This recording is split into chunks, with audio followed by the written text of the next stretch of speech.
High বন্ধুরা, কেমন আছো? আমরা এখন এসেছি ফুটঘাট। আপনারা দেখছেন একটা খুবই বড় লঞ্চ যাচ্ছে, আর এখানে খুবই সুন্দর লাগছে। নদীর ধারে হাওয়া, আর এই জায়গাটা যে দেখছেন, আর সেই ওপারে একটা মাজার দেখা যাচ্ছে, মানিক পীরতলার মাজার।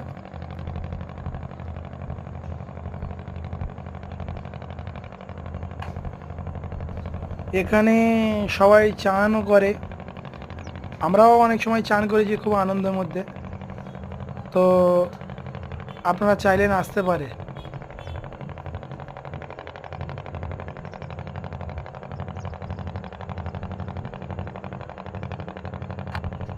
আবার দেখা হবে পরের ভিডিওতে।